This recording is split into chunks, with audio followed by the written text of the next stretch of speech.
Hello everyone and welcome to the first practical chapter of this course where you will be learning SEO required to serve your clients. So basically, as you know, this is completely practical SEO course. So I'll be sharing with you everything that is required to serve clients and that is required to provide the services. Nothing extra, nothing more than that. Everything else will be managed by the softwares. Basically, let's just talk about what you will learn in this course. In this course, you will learn first of all website auditing and reporting, which means that how you can prepare website SEO audits and reports to provide these reports to clients, and then how to do the technical SEO. Technically, SEO means website performance and optimization, or like page speed of the website and a lot other things.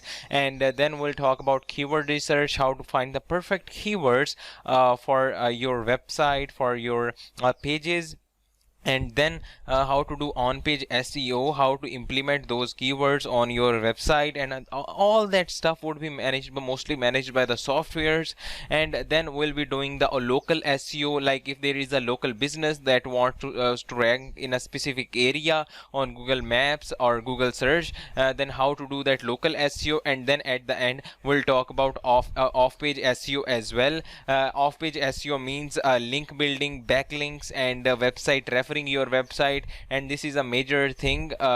This was a lot important back in the days, but right now it's not that much important, but it's important. So that's what right now I have added into the course, but I would keep updating the course. I would keep adding more and more lectures into the course. Now I don't know when you are watching this course, maybe there are more lectures. So right now these are the lectures I have added in the course. I hope you will like that. Now let's just dig down into the chapter and learn about the SEO.